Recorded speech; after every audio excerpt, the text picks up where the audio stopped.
To understand what we're about to tell you, you need to do something first. You need to believe in nonsense. Can you do that?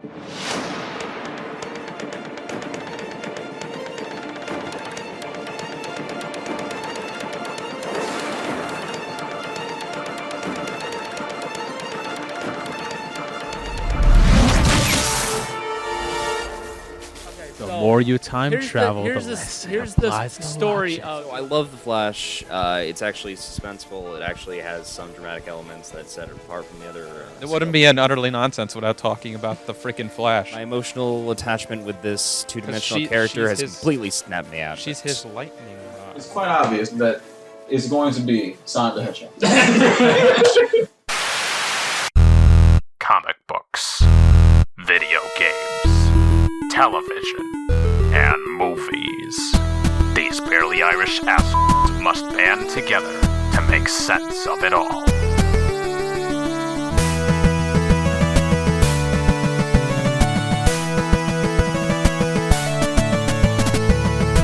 It's not news. It's utterly nonsense. Welcome back to part 2 of episode 100, where we discuss a question that I have for you guys, which is the same question I had before.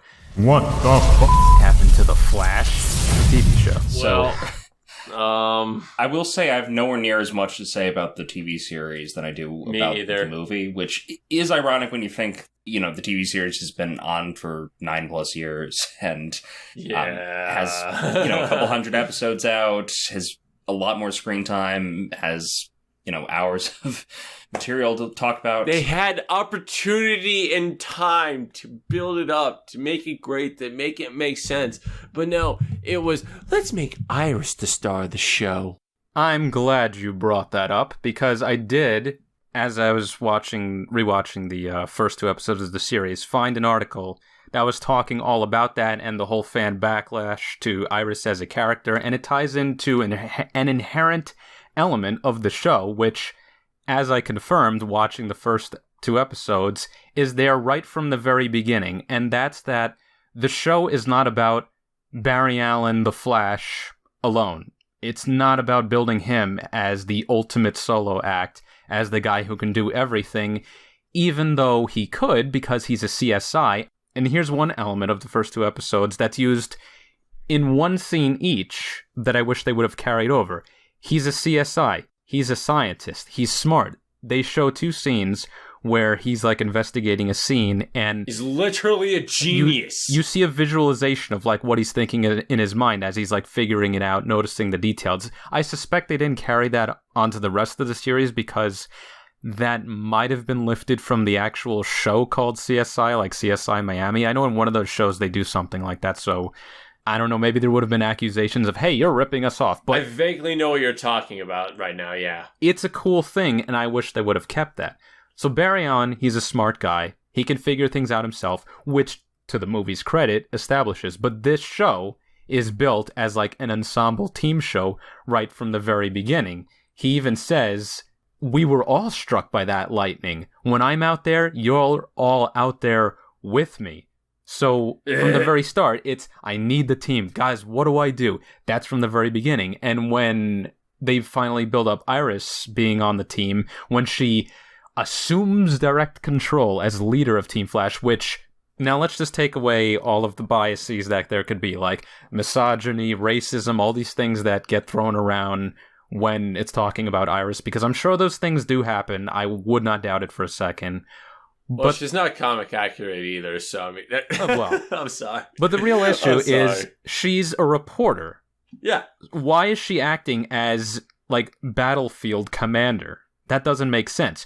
You don't see Lois acting as battlefield commander. No, she does her reporter things, and that helps Superman because she helps tell him where to go, who to investigate, who to look out for, and in that way, Iris could be equally contributing. But to have her as commander, as well as protect him from other smear campaigns, because she'd be like, right, no, exactly. He's my source.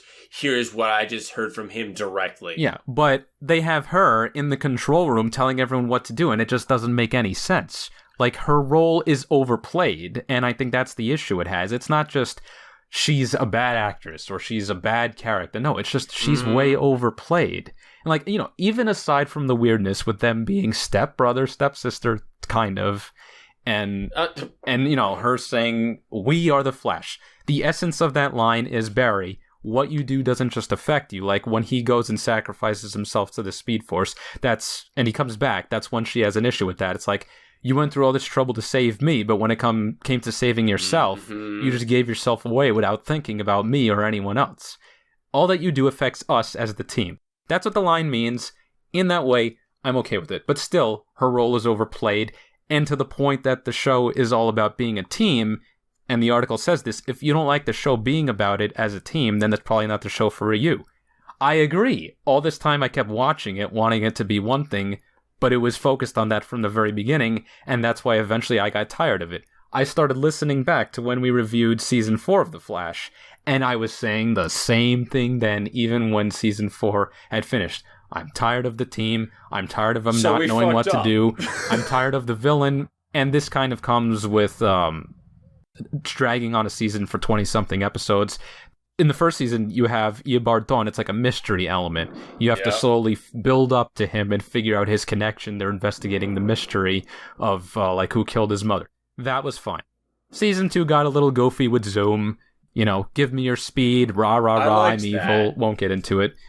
And then Savitar was just a joke once the reveal happened. Well, there was some mysterious aspect at first, and then it was just like, oh, it's obviously you, motherfucker. But those characters were still relatively threatening when they appeared. Yeah. Now, DeVoe, the Season 4 villain, the Thinker, they kept facing off with him, and they just kept like getting beaten in ridiculous ways. It's like I say when we talked about Season 4, it's like the Flash comes in, trips on a banana peel, and then the guy just teleports out of there. That formula gets old. But, you know, you have a season-end villain, 20-something episodes, that's inevitable. Even if they're doing, like, the episodic kind of single villain of the episode thing. Which, now I want to briefly acknowledge another YouTuber, because I noticed, I was looking at analytics for our review of the Flash movie, and it said, a lot of your viewers are coming from this video called, The Flash is Insufferably Inconsistent. So... This guy, he has like a series of hour-long videos where he goes through the seasons and goes through all of the different... It's like CinemaSins, kind of, where it's like all pointing out all the inconsistencies and dumbass things that happen. So he makes a point every single time that the Flash is bad from the beginning because it was always inconsistent with Barry's speed. Because you think a guy who can move and think at the speed of light should never lose. And that's true. He can think faster than a nanosecond. Yeah. He can perform faster than Batman's supercomputer. It's a good point. That is how smart and fast he is. And I hate how everyone goes like, oh, we don't know that. I mean, that's a problem they've had since season 1, right? Like, his powers make absolutely no sense. It's completely inconsistent how fast he is from moment to moment. Nothing makes sense about him! Yeah. And they basically use the Speed Force as a cop-out for any possible explanation as to why he's... Yeah, seriously, the writers even write themselves into the corner and they go like, alright, how are we gonna get ourselves out of this fucking Speed Force? Yeah, it's either that... It's every single time. Or he doesn't believe in himself, or he doesn't know how to run... That was a legit thing they explored in Season 2. He didn't know how to run. But, so I'm going to get into a comparison here. So this is like, and you'll laugh, a Star Trek problem. Of course it is. Where they have such incredible technology, they have this thing called transporters, right? You can translocate your position from anywhere to anywhere at almost any distance. You could just be anywhere. Poof, you're somewhere else. And they have these amazing scanners that can detect pretty much anything that's going on, so they can see all, and they can be anywhere. So every single episode of Star Trek, when there's some conflict that has to happen that would easily be solved by that technology, they have to write a reason why they can't use it. Oh, there's ionization in the atmosphere, we can't beam down, we can't use scanners, so we have to take a shuttle, and oh my god, the shuttle crashes, yada yada yada. They have to make excuses to write around this built-in limitation. And that's what the Flash series is like. It's inherently limited by its concept. A guy who can move and think as fast as he needs to, you're not always going to be able to make a believable reason why he can't, so you just have to make schlock. Which is why, like, you know, he runs in a room, he stops and talks to the villain instead of just knocking them over, which is a point that the guy frequently makes in the insufferably inconsistent videos. And, just can take the oxygen out of them, really, if you wanted to, knock them out unconscious, then bam, medicups. I mean, yeah, again, ongoing problem from season 1. There's a million ways to probably stop any generic B-list villain that comes across him, but then it wouldn't make it interesting. And, I mean, there's an obvious reason why they play it out that way, right? Like, they want it to seem like there's some stakes, or they want it to feel like he has some weaknesses. But, yeah, I mean, it makes absolutely no sense based on the abilities they've already sort of described to him up until that point. Meanwhile, in one of the animated movies, he got killed so fast and easy by the Joker, everyone was just like, what the fuck? That was it? Oh, that was garbage. Yeah, that was injustice. Screw that. I'm still mad about that. For me, those elements don't distract too much in the earlier seasons. And I did rewatch season 1 like a couple years ago, so I'm not like completely fresh-faced, and it's not like I only watched it when it first came out.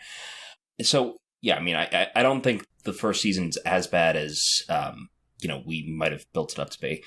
So, for me, season 5 is sort of where it started to fall off and lean more into the campy elements. You started to see a less serious one. No, Savitar was season 3. DeVoe was season 4. Okay, all right. I'm trying to remember where I left off last. I remember Nora being around, and that was it. So season 5 was Cicada. Just who the heck? All right, I remember him. Oh, you do actually? I thought you were going to forget. Yeah. So season 5 with Cicada. I like Cicada. I thought he was fine as, like, a B-list villain, but it's like they were obviously trying to overplay him as being, like, just this over-the-top ridiculous villain. I did think they were overestimating his status as a villain. I was like, oh, he seems dope and all, but he seems rather minor. So this is the problem with Cicada. His only power is this chunk of exploded stuff from the end of Season 4 that nullifies meta powers. That's his only threat, is he commands this chunk. So it's like the whole time... And again, someone who's running as fast as the Flash should easily be able to disarm someone, Well, right? It's like if he gets within proximity of the guy, then he loses his speed. So I guess... Hey, what's Batman's superpower? He's a billionaire. What's Oliver Queen's Literally, superpower? Batman could take out this guy. He has a lot of money, too. The fuck? Yeah, right. They could just get Green Arrow. Take this guy out immediately. But that's the point, right? They keep having encounters with a villain who's should be easily defeatable, and I think that's what wore on me. Like, if you have some... And this is why we remember Season 1 so fondly. Because Reverse Flash is, like, the one kind of guy that the Flash shouldn't be able to beat easily. Nor should anyone else. No one else but a speedster could stand up to him. And don't forget, he comes from the future. He, is scientifically minded. He has all these things going for him. You should know what his opponent already is capable of. And if he just got his powers in its infancy, he should be nowhere near the level that he already knows that his arch rival is at. So, again, that's why the first 4 seasons do work for me a little more than the rest of the series, right? Like, you've got 3 legitimately threatening speedsters and 1 legitimately threatening villain who's, outside of that mold. They're all unique in their own ways, but for the most part, I think they all sort of pose this unique threat to Barry that he doesn't see in the rest of the series. So again, part of the reason why Cicada falls off for me and why every villain after Cicada falls off for me is just, they don't seem like they're that threatening. It seems like they're just the villain of the week, but yet they've made entire seasons around them. Right. And beyond that, I mean... Yeah, from season 5 on, and maybe this is just me conflating ideas, but it seems like the team elements do sort of carry on, and they're sort of forgetting what made the series interesting in the first place. There's a lot to dig into there. It gets worse in seasons 7 through 9, but season 5, I think, is really where it started to go on the downward end of that slope. Yeah, so I didn't watch past halfway from season 6, so I don't know the villains, like when they got into Mirror Master, and I think they brought back Godspeed again. And I don't even know what came after that. Mirror Master? Yeah, but it was a woman. When? Was that season 7? It was the second half of season 6, and then part of 7, I think. It was later on. It's like she's fairly unmemorable. Because Iris was lost in the mirror world. You get this. Iris gets lost in the mirror world, and her mirror clone is walking around doing something or other. And so that's a conflict that doesn't get resolved at the end of season 6 because COVID. Oh, so it's her flirting with her husband in front of her, emotionally torturing her. Got it. Yes, stuff like that. Again, for me, at this point, it was still watchable. It's just, you could tell it was sort of in decline. Yeah, so there's the issue of the villains getting, I suppose, less interesting. The formulaicness of it wearing down, and then the team dynamic. Now, on top of that, you have more secondary characters being introduced. So Cisco and Caitlin, yeah, I like him okay. Cisco is pretty cool. When they were doing the gimmick with the different welds each time, that was kind of fun. Yeah, they had the Council of Welds. But, not everything stays fresh, so they introduced more characters. Now they have Cecile, and I didn't realize they already got to her giving birth at the end of Season 4. But then she sticks around, and then they give her powers, and then by the end of the series, she's Phoenix from X-Men. And then they have a new Cisco and a new Caitlin. You have remember the guy with black hole powers, but then he lost them, and then that wasn't mentioned again until like the very end, and then he still didn't use them. And now they have the new Caitlin, but she's like, doesn't do anything Caitlin does. And then, I'm not even talking about the new version of Caitlin. I mean the other female side character who kind of filled that role with the light powers. I don't even know her name. Yeah, I mean, what I saw of Season 9 was just absolutely terrible. What was Zion when we were watching this? I don't even remember already. Yeah, well, we all are tuned out by this point. I must have been so out of it. Oh my god. Wow. So you have all these side characters that are getting all this screen time, and if Mike were here, he would tell you, while I was watching the last season, just to torture myself and be able to talk about it, there were so many times I'm like, seeing it, and it's not about Barry. It's not centering on him. It's taking so much screen time with these side characters because this is a Team Flash show. But I don't like these characters. I wasn't watching it for these characters, and yet it is about them. So I just end up, spamming the seek forward button, skipping through all this crap just to get to the point. And it got to where there was an entire episode that was just side characters, and literally it was like Barry and Iris go on their honeymoon or some vacation or something, and they appear in like the last 3 seconds. I'm like, dear God. So we thought, like Arrow did with its last season, it was going to be limited episodes, and so was the last Flash season. And it's like, okay, Felicity isn't going to be in it, so you can't complain about her anymore. It's going to be one solid, condensed build-up to the end with Arrow, which, for the most part, it was. That had Crisis intermixed with it. So that's what we thought it was going to be for the Flash, but it wasn't. It was more one-off episodes with like this whole thing with Red Death, which wasn't Batman. It wasn't an alternate version of Barry. It was just an alternate version of the newer Batwoman from Season 2 of Batwoman, Ryan Wilder. Okay, so nothing related to the comic aside from the name. Nothing to do with Dark Knight's Metal or the Underworld multiverse or the Dark Multiverse. None of that. It's just something copying the costume and the name. It was like a 3 or 5-parter, I don't remember. And it was crap. She was stupid. She was over the top goofy. She gets dispatched easily. Never brought up again. Done. Then a bunch of one-off episodes that mean nothing. Okay, done. Then finally, they have like an ending sort of 4-parter. It's really just a 2-parter, mostly, where they build up to a new villain. Not a previous one, because we already got rid of Reverse Flash. Eobard is dead and gone, along with all the negative forces. I'm not even going to get into the negative forces because I didn't watch it, so I honestly can't comment on it with knowledge. But from clips I've seen, it was just stupid. It was, oh god, I can't even give the words of how like ridiculous it is. But anyway, the Flash died with the negative forces, so they build up the real final villain to be the negative Speed Force itself. Okay. It wants a new avatar.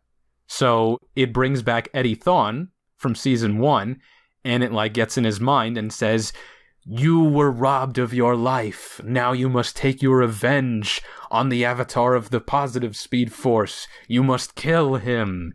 Angry. So he becomes Cobalt Blue, and for details that I don't think anyone even cares about knowing, he's different from the comic book Cobalt Blue. Fine, that's okay.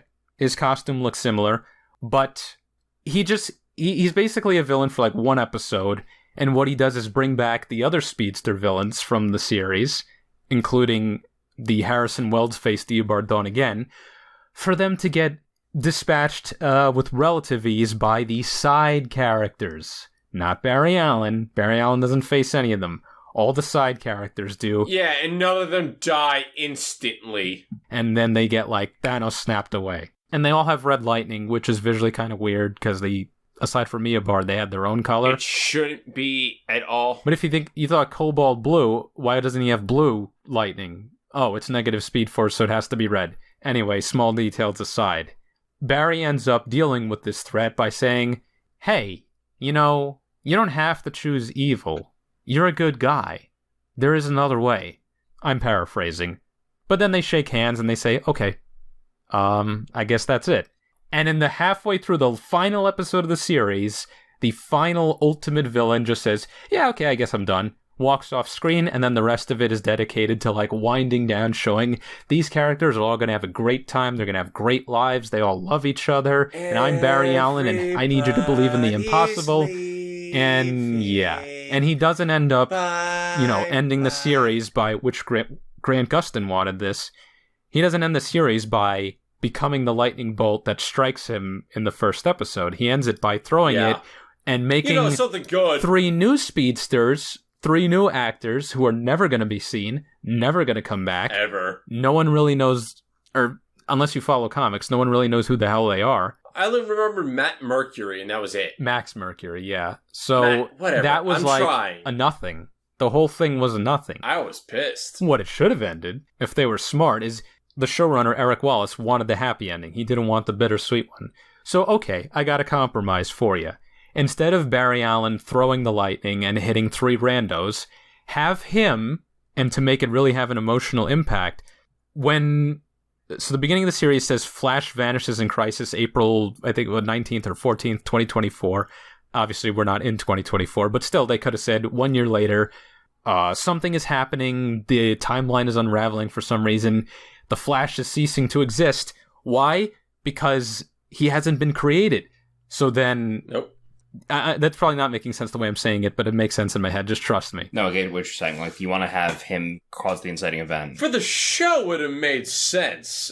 And with how we had DC's Legends of Tomorrow. So, to have it come full circle and have an emotional impact, have some kind of circumstances that require 2024 Barry Allen to not die or himself disappear for good, but to have the Flash disappear because Barry Allen must now use all of his speed, because at this point it's established that he is essentially the Speed Force. There is no other force outside of him. Have all of the speed that he has, he must now use it and turn it into the lightning bolt and send it back in time to strike him in 2014, thus creating the Flash so that the world as they know it can go on. But then you also have... So it's twofold. You have that ending, which references, I don't know, one of the Crisis comics at some point where he becomes the lightning bolt. I forget which one it was. But you have that element where he throws the bolt. That gives him power. But you also have the kind of happy ending where Barry Allen gets to stay around and raise his family. Bang! Hire me. Right? Yeah, I mean, the writing got so bad by the 9th season that I think any guy off the street could probably write a better finale. But would that not be perfect? They could have done that.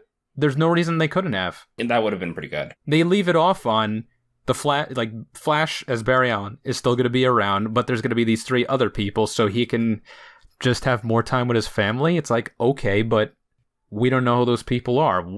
That's like... It just could have been done better. It's not a good show, guys. I had so much fun with it the first couple seasons, and just... I never was more disappointed. I don't even know if it was disappointed. I just got tired to the point where I couldn't watch anymore. Me personally, I was just disappointed with what happened. Yeah, so let's break down the season. Season 1, I think we all agree, we all liked. Personally, season 2, I didn't like as much, but I was still with it. Then 3... Yeah, it's sort of where I'm at. 3 is where it started going, I'm getting tired of this for me. And by 4, I was like, I am tired of this. I remember liking 1 through 4 overall. I tried my best to like it. Everything else was just like, from there. Yeah, I mean, for me personally, I did like 4 just because of Clifford DeVoe, the thinker. I thought he was sort of refreshing, and by that point I was sort of sick of speedster villains, so that was a nice change of pace. It was a refreshing take. I'm pretty sure I said something like that in the first podcast when we were just like, oh look, non-speedster villain, finally, let's go, it's so refreshing, we got this, let's go. And then we were like, what the fuck just happened? Yeah, he was a cool concept until they got to his motivation where he's like, I want to reset everyone to monkey brain so that I can be the grand big ruler of them all. It's like, yeah, it's a little dumb. Yeah.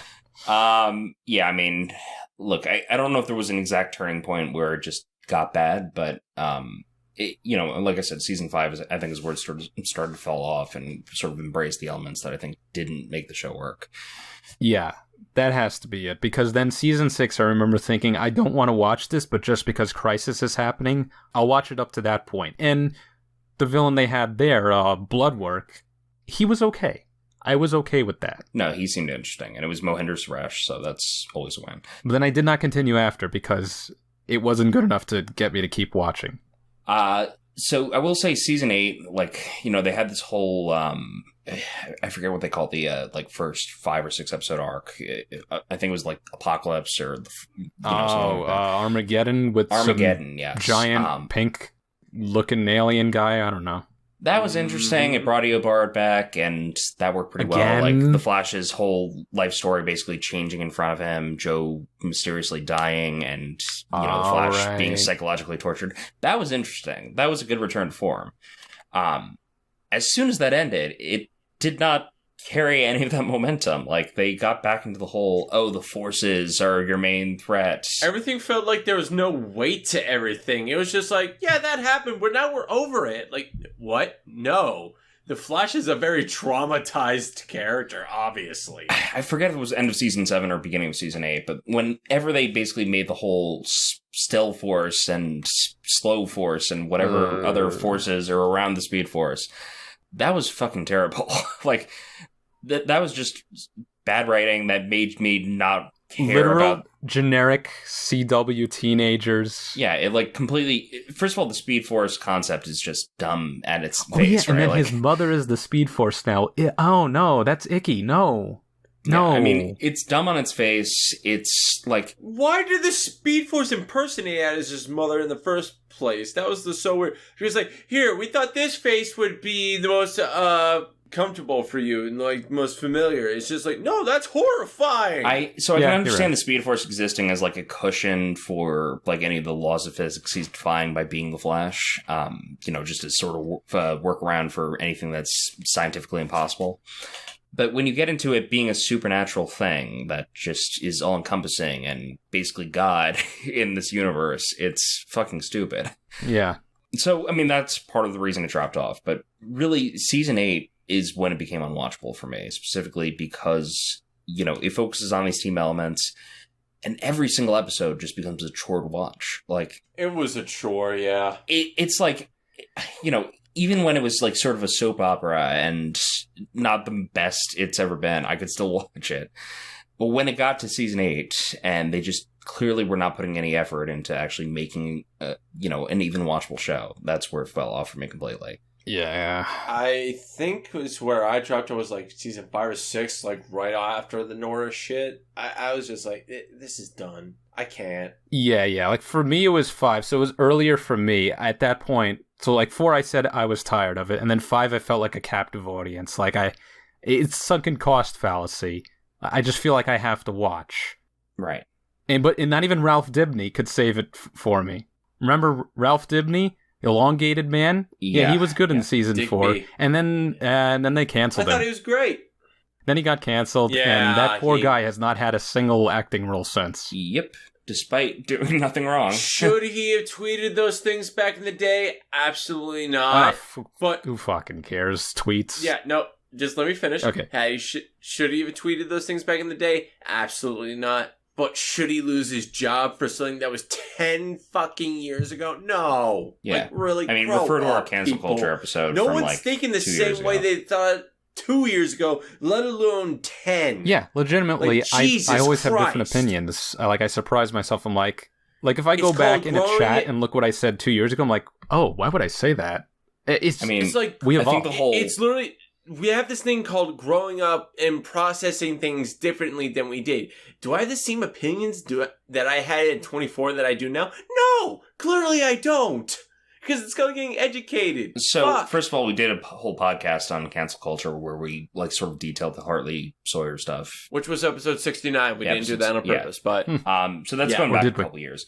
I feel like that's been done to death at this point, right? Like, I'm just talking about cancel we've culture. been killing that horse hard. The thing is, yeah, if you're being crucified for shit you may have innocently posted, like, literally, he just posted jokes that were sort of off color, 10 years ago.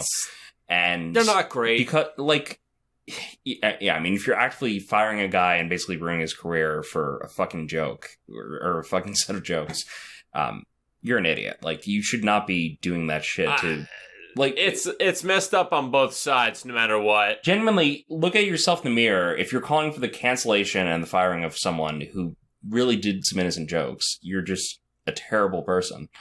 You know what? It might be related to it. I'm just thinking now. Because the CW was going through kind of a cleanse at that point, I think. Because now, maybe this doesn't have anything to do with it, but it was brought up in the article about We Are the Flash that, like, I guess around 2020, there were apparently some elements in the, quote, fan base that are, abusive or whatever towards some of the actors who happen to be minorities. So that's when they put on all their Twitter profiles, said, we do not tolerate any kind of, misogyny, racism, or anti-LGBT stuff, so all of that gets deleted. They put that in all their profiles. But I think more related to the point is the one showrunner of The Flash, who was showrunner all the way up until season 5, I believe, Andrew Kreisberg, he got Me Too'd. And that was about around the time that I think the thing with Hartley Sawyer came out.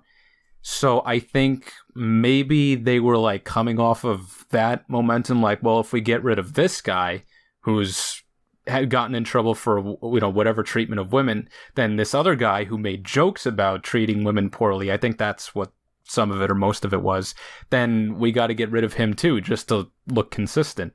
Or else, we'll be trashed on Twitter because that's what matters most is public opinion on the place you should take least seriously. Yeah, no. So that's another thing, is after Andrew Kreisberg left, then the showrunner was Todd Helbing, who became the showrunner of Superman and Lois, which we thought was decent in the first season, not so much the second, but clearly... I thought it was a great first season. Clearly he didn't make the show better, and then Eric Wallace took over, and the show really didn't get better. And it got the ending season that we saw, if you did watch it. Well, I described it to you, so just don't watch it.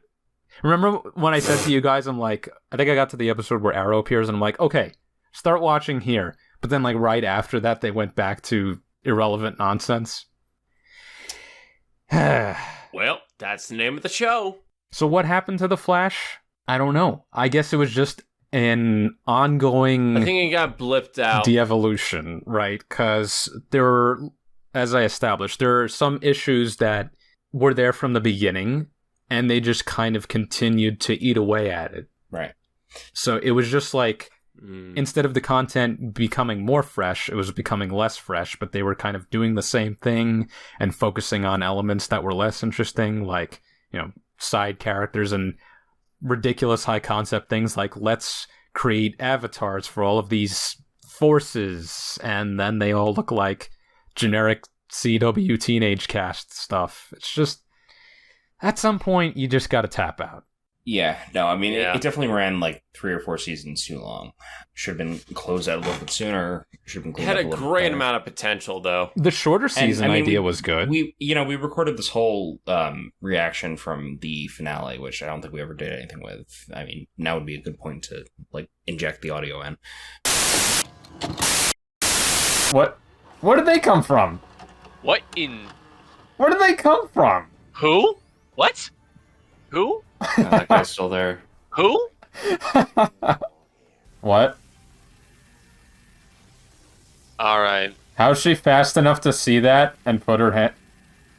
She's a goddess, John. Not only I get to kill your boy. Stop talking and just do it. Stop talking and just do it. Stop talking. They would have snapped everybody's neck already, bro. What? Thawne. Stop talking! Yeah, that's what I just said. Thanks. I guess she read your mind. At least the show is self-aware at this point. Alright, well that's the end of all those villains. Alright, so we are Legion for our many times. I am all the Sith. Isn't that what Eobard would always say? Yeah. So it's just Eobard. It's just Reverse Flash again. So, does the rest of the season up until this point make this feel any more climactic, No. or was this just a complete letdown? This is a letdown. As someone who watched the whole thing, I'm just as baffled as you are. I'm like, what? It only gets worse. One week later. I mean, all right. Here's where Wally I'm waiting should be. for everybody to die. No Wally. No other characters that haven't appeared in this episode. Literally, where's Waldo? Yeah, where's Wally? Like, they never really did say what happened to Wally, right? Like, he just He went on appeared a- earlier in the on a season, series and then he Yeah, just he had left. the Oliver episode. Yeah. Huh. No, but like when Arrow ended, the last episode, you had Kara there, you had Barry there, you had Roy, his sister, his mother. You had all these characters here. This one, they were like, we can't even call Carlos Valdez back. Oh yeah. Also, Wait, where's Impulse? Where's Bart? My friend Oliver said that the lightning chose me. Is he gonna finally send the lightning at himself? No. Watch. what? This is stupid. But their names. I just had some car trouble this morning. What? No, I don't own a car. Yeah, I'll be right there. Are Who Avery. the fuck is this? What? Another. This guy's cool though. Max Mercury. Oh, What? Max. Oh. I recognize that name, Yeah, me too. but I don't know from where. Every hose a new Max Mercury and it was a speedster along Flash. Jess Chambers. Who? Who? Are these all Avery Ho characters and Jess just Chambers are introduced newer from the last versions season, or- of like Jesse Quick and shit like that. That's seriously. I can't believe they would just end it there. That. Did you guys ever see the last episode of Black Lightning or Supergirl? They literally lost their stride. Yeah, Supergirl, I still do. I can't say enough how fucking just wow. I am less than whelmed, to put it lightly. I'm not even whelmed. I was just like, God, I can go to bed now. It's like there's no reason, based on what we just saw, that the series shouldn't continue. You know, like it feels very much like the end of a season. Like there's No, still other CJ, please don't wish that- any more on us. I'm not Please saying let it go. it's just like it leaves you with not necessarily a feeling of wanting more, just because it has been a gradual decline, and I really don't need to ever see another episode of The Flash as long as I live. I was. But what I'm amazed. saying is, it doesn't feel like a concrete ending either. If they were actually doing something well with like carrying Flash's legacy on, they would have had Wally West take over as the main Flash. But no, we can't get that because I don't know why. Yeah, meanwhile, Marvel's making me cry over a freaking raccoon. Meanwhile, I felt absolutely nothing during this at all. I'm like, really? This is all you're doing? But I mean, the thing was, it was such an unsatisfying finale to what started off as being a pretty watchable series. So, that's the big thing, right? Like, there's no sense of catharsis after all of this. No catharsis and darkness at all here, yeah. And funny enough, despite everyone hating the CG of the film, I don't think CG ever, or bad CG, was ever really an issue for The Flash. Because I specifically remember when, like, Gorilla Grodd and King Shark were on screen, which you would think, oh wow, that has so much potential to be screwed up and just look Grodd horrible. wasn't bad. No, they look decent. Most of the time, the effects on the show look pretty good. The thing is, for a low-budget CW series, it looked very good. Yeah, I mean, I'm not saying it's like movie quality or anything, but it was much better than I think casual fans would have expected. It was, at least initially, better than it had any right to be. Like, just watching the first couple episodes now, like, the speed effects they're not what they are later in the seasons because he has less lightning, but I think that kind of makes sense because it's like showing him as a blur, kind of like what they do in Smallville, and he has like small, faint streaks of lightning because, he's not fully connected to the Speed Force yet. So whether that was like an effects choice or just a visual choice, story-wise, it makes sense. And then the lightning does look pretty good, like whenever it's on screen, but then it's not about how it looks detail-wise. It's like what they do with it. Like, for instance, having a lightsaber fight with lightning-created swords, or Batwoman using the Speed Force and throwing a batarang at super speed, or using like a Speed Force-created whip to whip around a street lamp. They go to ridiculous places with this lightning manipulation thing, and that's where it's like, okay, the effect isn't necessarily bad inherently, but it just looks bad. Yeah. So, in conclusion, The Flash is not a good TV series. Don't go out of your way to watch it. Well, that's the thing, though. After watching the second episode of the first season, now, just today, I would say I would continue to watch that. I would recommend continuing to watch that. And I've also been rewatching Smallville recently. The second episode of The Flash's first season is way better than the second episode of Smallville's first season. And obviously there's a lot of carryover creative talent in, throughout the season. So, it's like we've been repeating. Starts out decent, more than watchable, but at some point, you gotta quit. And don't wait too long, because then you'll just be miserable and say, why did I waste my time? Well, with all that being said, I think we've said literally all we can about all of these. I believe we got all our frustrations out, and we were able to say what we've been wanting to say for the past couple of years. We started with this the very first time we talked. First it was with Paris about I think that was like the end of season 3. And then when we started our first thing, it was the beginning of 4. So, and I even say, in one of the episodes, I said, we talk about this way too much. This is putting the end on it. This is the cap on it. We're done. I'm done. That's it. Utterly Nonsense is over. I'm retiring. Unlike the actual series, we're giving at least this arc of the podcast a little bit of catharsis. Yeah. Episode 100, it's a 2-parter. We did as much rambling as we've ever done. That's it. I'm out. If you like what you heard here, you've stuck around this long, check out our other social media links, our other podcast links. Not sure how you found us, but all of our stuff can be found on utterlynonsense.com. And thank you for bearing with us as always. Yeah, and we did a low-res review on the Flash movie when it first came out a couple weeks ago, so give it some love. Go check that out. It's on YouTube, only half an hour long. If you stuck around for an hour or two, or however long we cut this down to, then, that's a palate cleanser, basically. With all that being said, this has been Utterly Nonsense. Ape and Music, play us out. What the Flash?